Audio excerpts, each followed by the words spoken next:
Bueno, gente, vamos a ver al genio de Agustín Laje dándole clases a Alejandro Fantino en una épica entrevista. Vamos a verlo porque está muy bueno este video. Porque a mí me gusta entender cómo piensa el otro, porque si no soy un pelotudo. Se le escapó al poder el discurso de Javier. Se le escapó, Agustín. Se le escapó. Escuchá, ¿vos sos politólogo? ¿Sos licenciado en filosofía? No, yo soy politólogo, soy Ah. licenciado en ciencia política.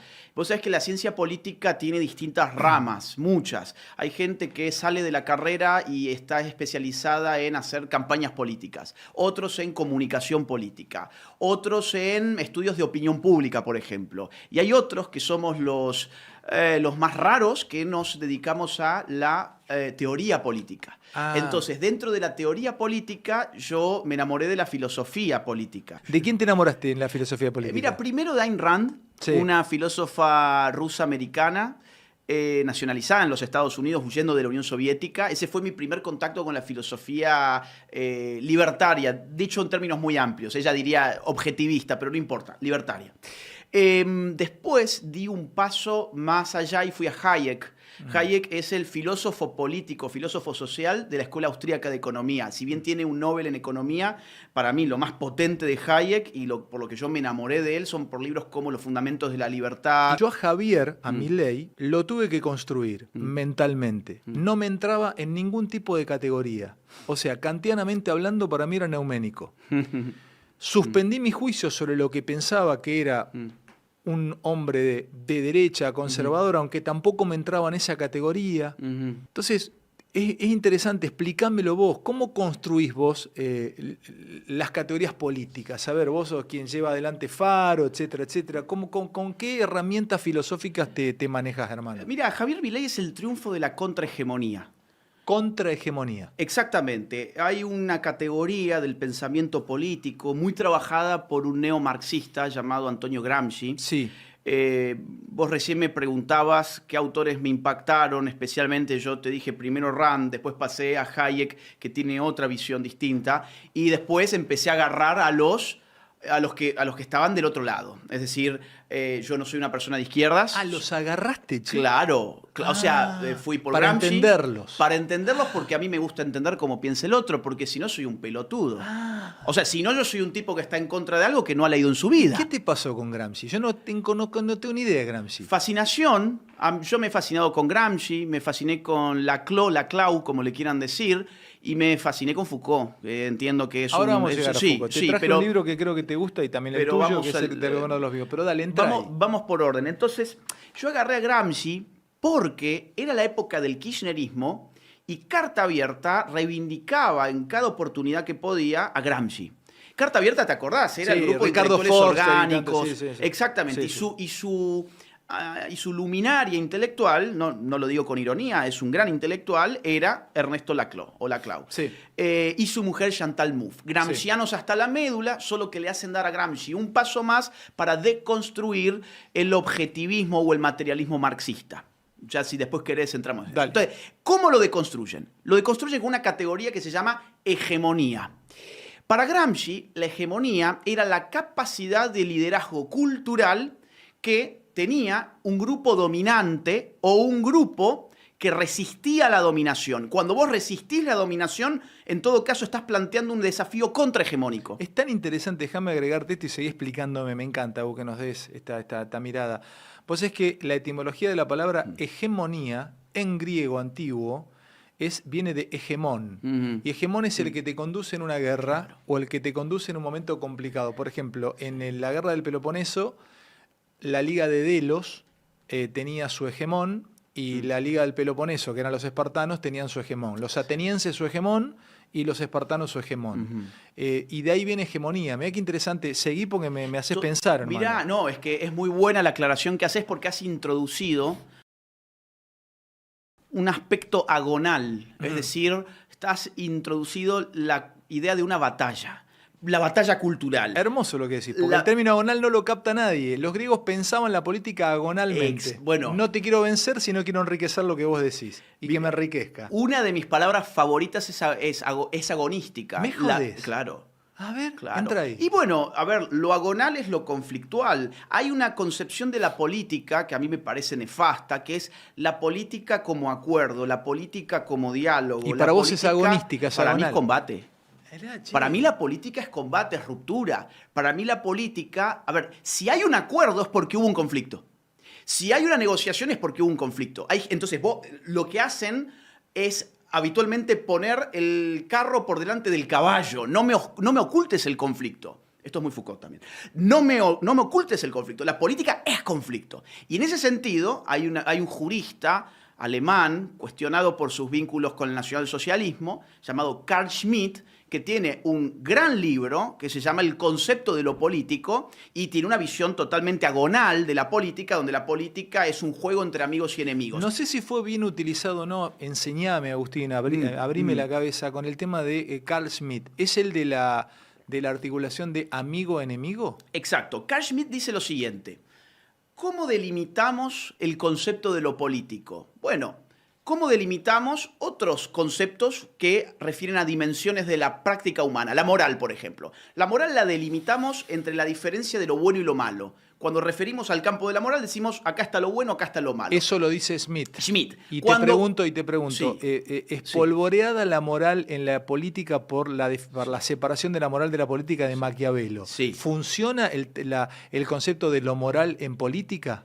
¿Hay moralidad en política? Son dos dimensiones que están todavía sujetas, son inescindibles. A ver. Más aún, si nos vamos a Aristóteles, la ética a Nicómaco termina diciendo y ahora entramos por fin al tema en cuestión, porque le sigue la política. Y en Kant, la moral es absolutamente interna, actúa de tal manera que tu acto sea tomado como una ley universal. Exacto, esa Claro. es la modernidad. Exacto, sí. Esa es la modernidad que separa las esferas funcionales de la vida y les pretende autonomía. ¿Vos te Para das mí no son cuenta? autónomas. Vos te das cuenta lo que estamos haciendo, ¿no? Es hermoso esto. Podemos conversar en un sitio tan libre como esto. Tal Qué vez bueno. mucha gente diga, ¿pero de qué están hablando? Pero bueno, de Este esto es un se streaming trata. atípico. Sí, es atípico. Sí, Es atípico, pero mira, es donde, a ver, hablando estas cosas sin estar preocupado por el rating. total. Ojalá que la gente se cope, Sí. que deje sus comentarios, que le ponga Sí. me gusta, ojalá. Sí. Pero el placer de la conversación, bueno, la metafísica No, y además de... una cosa, Agus, permite, y se los digo a ustedes del otro lado, permite que a veces a mí me enganchó la filosofía el no entender. Superen eso y vayan a buscar el concepto. Sí. De pronto, bueno, ¿de qué están hablando? A ver, me hablan de Gramsci, Agustín Laje me está hablando Ayn Rand, está hablando de Kant. Es difícil entrar, pero bueno, está buenísimo. Seguí, Agus, Mirá, me encanta cómo me lo explicás. Vamos a esto. Hegemonía. Habíamos dicho agonal, habíamos dicho lucha, Sí. conflicto. Para el marxismo clásico, Marx-Lenin, la línea Marx-Lenin, había una lucha eterna desde que el hombre es hombre, que es la lucha de clases. ¿De acuerdo? Las clases se definen como grupos determinados por su relación con los medios de producción. Es decir, la clase es un concepto económico. Yo me configuro como clase obrera por estar desposeído de los medios de producción. Yo me configuro como burgués por ser el dueño de los medios de... Yo me configuro como señor feudal por tener mis vasallos. Yo me configuro como campesino por trabajar en la tierra de otro. Y así en general. Entonces, ¿qué dice el marxismo? Acá hay una lucha entre clases sociales. Esto va a avanzar hasta un momento dado en el que la clase obrera, ya configurada por el mismo sistema capitalista, venza finalmente a los capitalistas, aniquile la propiedad privada y en esa abolición de la propiedad ya no va a haber fundamento económico sobre el cual pueda seguir habiendo divisiones de clases. Esa es una categoría hegeliana Exacto. llamada dialéctica y totalización. Exactamente. Se avanza por saltos dialécticos, por tesis, antítesis o negaciones y totalizaciones y se supone que la historia avanza. Podamos hablar porque nosotros dos somos Foucaultianos. Sí. Y no, por lo menos yo no considero que la historia sea dialéctica. Bueno, quien se metió en un gran problema por eso fue Gramsci.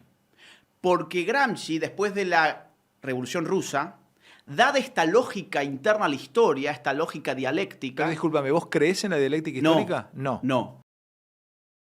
No, porque ya está mostrada falsa. O sea, por lo menos tal como el marxismo la planteó, no corre. Porque si el marxismo hubiese sido cierto... La revolución proletaria hubiese sido inevitable. Son leyes históricas. A ver, despacio. Si el marxismo hubiese sido un acierto, la revolución proletaria hubiera sido inevitable. Es un fatalismo. Pero ocurrió. Ocurrió, pero no como fin de la historia. No, es que no hay fin de historia. Pero para el marxismo sí. Para el marxismo, cuando la clase obrera hace su revolución, aniquila la propiedad privada, ya no hay ningún móvil que pueda seguir generando identidades de clase. Pero esa fue la diferencia entre Trotsky y Lenin, básicamente que Trotsky pedía exportar la revolución porque se superó. A ver, es muy interesante esto, Agus. Entonces, sí. ¿Vos creés que hay un fin de historia? No, de hecho el gran error después vino por derecha, porque cuando cae el muro de Berlín... Apareció Fukuyama diciendo el fin de la historia. Ahí está, otro hegeliano. ¿En serio? Claro. Fin de la historia y el último hombre. No leí hegeliano. Eso, del último hombre. Claro. Para él, digamos, al final, el error había sido de Marx, no por aplicar esta lógica dialéctica. Cuando cae el muro de Berlín, el tipo dice, se terminó la historia. Triunfó el capitalismo, triunfó listo. Ya no hay más nada que contar aquí. Ya no hay más narrativas sustanciales.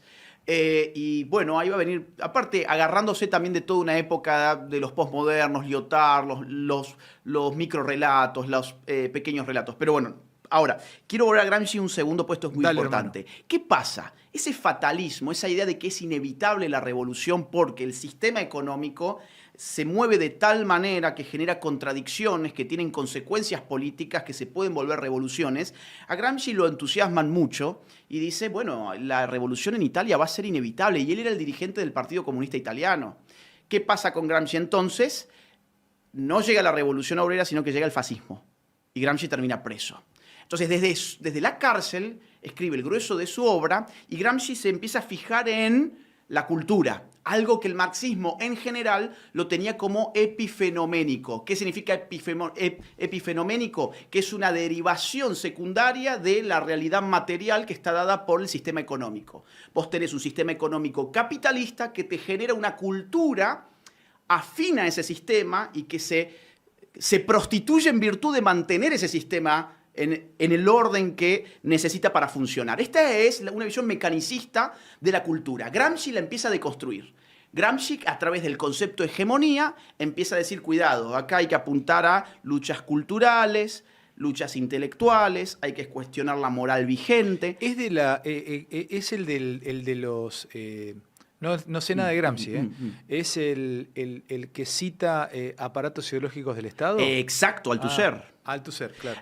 Althusser, que fue un francés de la década en los 60-70, escribió. Después se quitó la vida de una manera muy trágica. Tengo entendido que hasta mató a la esposa antes de matarse él. Y estuvo preso, no creo que ni fue preso, creo que lo ayudaron mucho, era un postestructuralista. Exacto.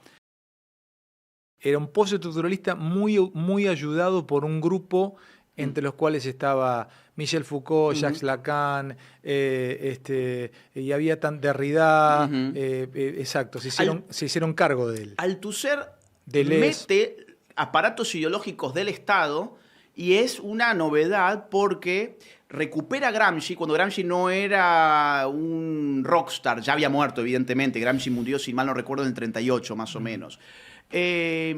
Y Althusser dice, oigan, vamos a estudiar un poco la cultura, vamos a criticar los aparatos ideológicos del Estado capitalista. Esa es un poco, digamos, la tesis de ese libro de él. Y entonces aparece una novedad, porque los marxistas, insisto, las cuestiones culturales siempre estaban relegadas a un segundo plano. No sé qué te pasa a vos, perdón, Agus. Sí. A mí, Marx...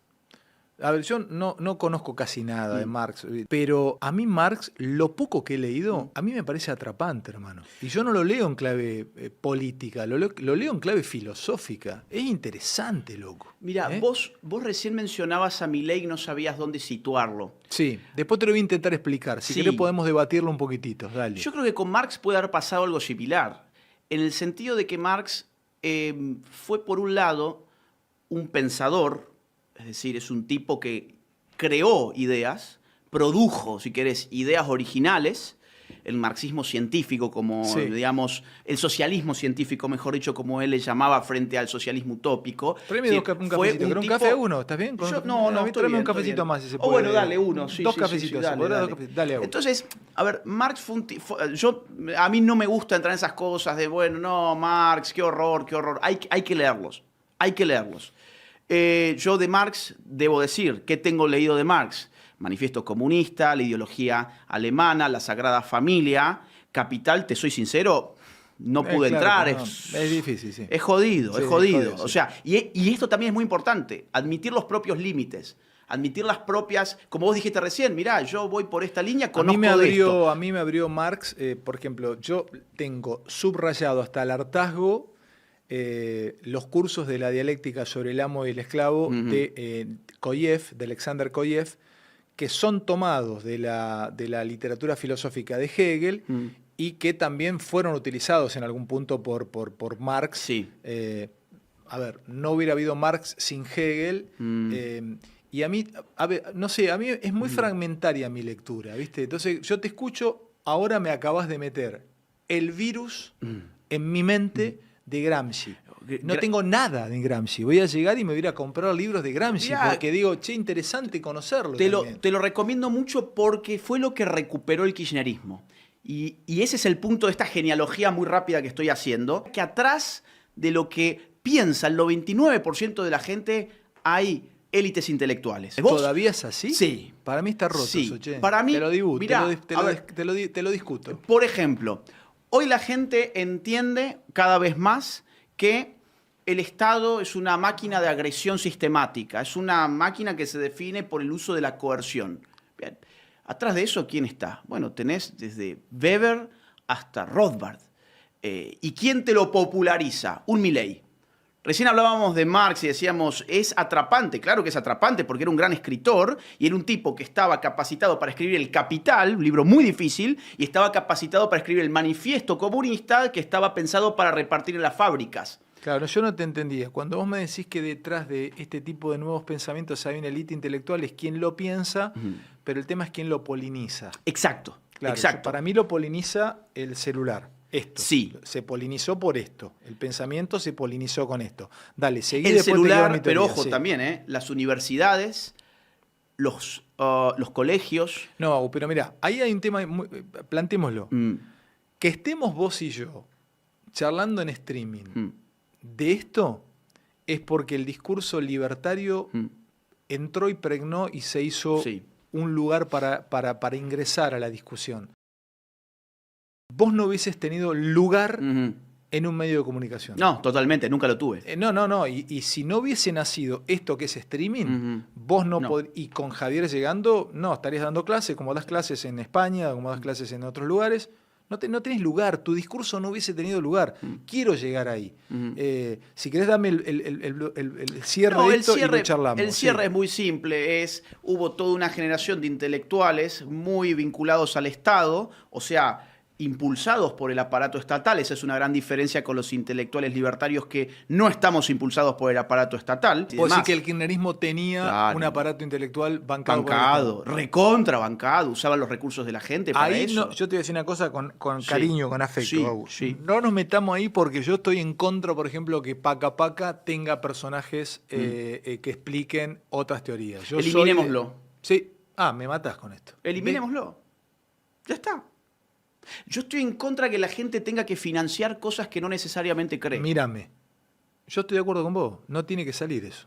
Eliminémoslo. Agus, porque si no estamos diciendo una cosa, vos y yo, que va en ves que sos genial, loco, porque cualquier otro nos podría correr acá por derecha y nosotros los corremos por izquierda. No, eliminémoslo, exactamente. No puede haber una bajada de línea desde ahí bancada por el Estado. Vos en la Fundación Faro no te banca el Estado. En absoluto. En absoluto. En absoluto. En absoluto, claro. Mira, entonces, ya sí le doy cierre. Acá el asunto fue el kirchnerismo. Empleó lo que ellos mismos llamaron batalla cultural, con lo cual no es que batalla cultural es algo que nosotros inventamos ahora. Nosotros, ¿qué fue lo que dijimos? Che, esta estrategia a estos tipos les dio éxito. ¿Por qué somos tan estúpidos de nosotros siempre hacer las cosas que no dan éxito? Disputemos la cultura, disputemos las narrativas, los enunciados, disputemos el poder en luchas agonales de la palabra. Las batallas culturales son luchas de palabra. Entonces se disputó eso y se empezó a ganar. Javier Milei es el producto de una batalla cultural. Y vos tenés razón.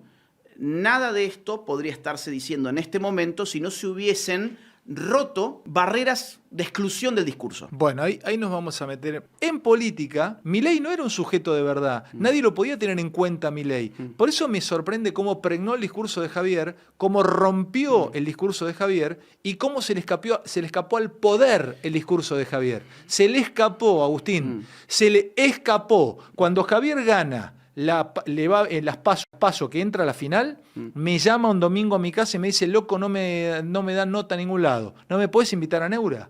Le digo, ¿pero cómo no te dan nota a ningún lado? En ningún lado. Ahí supe que se le había escapado al poder el discurso de Javier y que ese discurso libertario había pregnado. Pero no es que pregnó por Javier, había pregnado abajo ya. Era microscópico, había penetrado de la gente, había un hartazgo en la gente, que estaba ahí, pero nadie lo vio. Entonces, para mí, lo que vos decís, batalla cultural, enriqueceme lo mío, es enunciado. Sí. Vamos a ver. La diferencia entre batalla cultural y el enunciado es que los discursos, como sistemas de significación atravesados por el poder, no necesariamente están sujetos a disputas conscientes. Es decir, el discurso, vos lo hiciste consciente como un sistema de poder cuando te diste cuenta que no todo podía ser dicho y que lo que se decía debía decirse de una cierta forma y no de otra. Repetime eso, es interesantísimo. Es interesantísimo, dale. Vos te hiciste consciente de que atrás del discurso había redes de poder o había mecanismos de poder cuando te hiciste consciente de que no todo podía ser dicho y que lo que debía ser dicho había de ser dicho de una forma en específico. Yo me di cuenta que lo que decía Milei, cuando midió 5 puntos, es una categoría científica, el rating, pero dije, epa, no es que midió 5 puntos porque Javier vino a decir algo que gustaba. Lo que dijo Javier ya estaba sembrado. Javier fue lo que creció y lo que hizo. Ya estaba sembrado ese enunciado, ese discurso. Javier lo hizo visible. Pero ya estaba eso, ya estaba en la sociedad, ya estaban hartos, estaban asqueados de los políticos, estaban asqueados de la clase política, estaban asqueados de nosotros los periodistas. Asqueados. Ahí se abre un problema. A ver, ahí voy al punto. Pasa que lo quiero conectar con esto. Dale. Batalla cultural, ¿cuál sería, digamos, el aporte del concepto batalla cultural? Es interesante, igual está bárbaro. Porque yo también lo titularía batalla cultural. Vos decís enunciado cultural y no te lo compra nadie. No, claro. Pero creo que conceptualmente también apunta a algo ligeramente distinto, que es la idea de organizarse para instalar una narrativa y para desmontar otra. En Foucault, orden del discurso, esos procesos, esos mecanismos, esos dispositivos están funcionando en automático. Dispositivo es un término hegemónico, ¿no? Sí. Dale, seguí. Sí. En Foucault esos dispositivos están funcionando en automático. Es decir, en toda sociedad el discurso está atravesado por mecanismos de poder independientemente de si nos damos cuenta o no. Vos te diste cuenta porque por algo has estudiado filosofía, te entrenan para estas cosas. Sí. El 99% de la gente, vamos a decirlo, insisto, no creo que se dé cuenta. Entonces, ¿qué significa batalla cultural? Nos dimos cuenta, organicémonos. Nosotros tenemos esta narrativa. Vamos a empujar esta narrativa de manera organizada. Esto no significa necesariamente de manera estatizada. Carta Abierta era estatizado. Instituto Patria, mientras ellos gobernaban, era estatizado. Fundación Faro no es estatizado, pero sí es organizado. Nos organizamos para empujar esta narrativa. ¿Pero por qué queremos esta narrativa? Y ahí viene un punto donde yo no sé si sigue el paradigma de Foucault, pero a mí me interesa mucho este punto, que es el siguiente. Hay una realidad extralingüística por fuera del discurso, a mi juicio. Hay una realidad que se siente. Hay una realidad extralingüística. Wittgenstein te diría que no hay realidad fuera del lenguaje. No hay realidad fuera. Yo digo, hay una realidad fuera del lenguaje que en el caso de Milei fue cómo dolía el bolsillo y cómo te cagabas encima para salir a la calle porque te podían desde robar hasta matar. ¿Y cómo sería esa realidad? Y ahí no hay discurso. Ahí te voy a decir algo. Lo que vos estás diciendo es algo que expresó Javier Milei, que estaba forcluido, y el síntoma de esa forclusión es Javier Milei. No le quiero bajar el precio, no le quiero bajar el precio. Y eso es lo que va a pasar en las elecciones que vienen. Hay un síntoma, todavía no entiende la política, por ahí la escasa participación. Y también ahí entra Javier, o entran los libertarios, entran todos. Pero eso es lo que hay que analizar, hermano mío. ¿Qué está pasando? Bueno, entró Javier. Para mí es un síntoma de algo que estaba y que él lo expresó muy bien. Ahora, mi pregunta es si es desde acá o el mundo estaba expresando eso. Dale vos porque sabes más que yo. No, vamos a ver. Maquiavelo escribe distintas obras. La más conocida es El Príncipe. Y ahí las categorías que yo quiero usar para este análisis, porque esto es una caja de herramientas. Foucault, uno agarra lo que le va sirviendo para hacer análisis actuales. Maquiavelo habla de la fortuna y la virtud. Dice, un buen príncipe es aquel que tiene virtud y fortuna. ¿Qué significa fortuna? ¿Significa simplemente buena suerte? No, significa estar en el lugar correcto, con las ideas correctas para generar los efectos correctos. Está bien, ¿eh? Ahora, virtud... ¿Eso dónde está vos? ¿En qué El príncipe. Ah, el príncipe. El príncipe. Virtud, ¿qué significa? En realidad él lo pone virtud, sin la D. ¿Qué es? ¿Es la virtud de Aristóteles? ¿Es la virtud como un hábito bueno en el...? No, no. Es... No te lo pone como un justo medio, Exacto, lo virtuoso. exacto. Ah. Te lo pone como destreza política. Por ejemplo, un buen mentiroso se le puede considerar que es virtuoso políticamente porque sabe mentir sin que nadie se dé cuenta. Pero es muy sofístico eso. Es un... Bueno, por algo tenemos el término, el adjetivo es maquiavélico. Es maquiavélico. Hay una separación de la moral y la política que produce Maquiavelo y donde escribe este manual para el príncipe y le dice, hacé lo que tengas que hacer para obtener el poder y o para conservarlo. Hola gente, ¿qué tal? ¿Qué tal? ¿Cómo andan? ¿Cómo andan? Bueno, muchas gracias por haber llegado hasta este video. Obviamente el video sobre Agustín Laje con Alejandro Fantino, una entrevista muy buena, la verdad que si bien a alguno le puede gustar más o menos la profundización de la filosofía y bueno, y todo lo que conlleva eso de nombres de autores que quizás nunca se han escuchado, no son tan populares, tan conocidos, para mí nutre mucho este tipo de entrevistas, escucharla, dejarla de fondo, hacer otra cosa mientras tanto, pero escuchar esto, aunque uno no entienda mucho de qué está hablando, o por lo menos a mí me pasa eso, o sea, yo no soy fiel lector de todos los autores que mencionaron entre Agustín Laje y Alejandro Fantino, pero me parece muy nutritivo, ¿no? O sea, muy nutritivo. Porque eso, no, de otra forma yo no estaría al tanto de tantos conceptos vinculados a la filosofía, ¿verdad? Así que por eso es que me gustó mucho esta entrevista y obviamente, como siempre, Agustín Laje. O sea, yo todo lo que haya de Agustín Laje lo consumo, es así, ¿viste?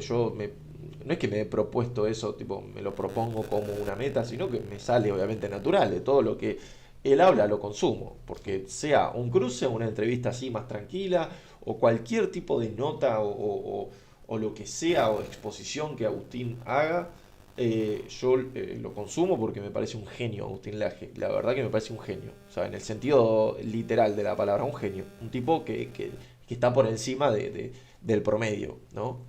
Así que bueno, por eso es que me gusta mucho lo que piensa Agustín Laje y cómo lo dice, ¿no? Así que nada, gente, bueno, un saludo, nos vemos en el próximo video. Muchas gracias por bancar el canal. Un saludo, chao.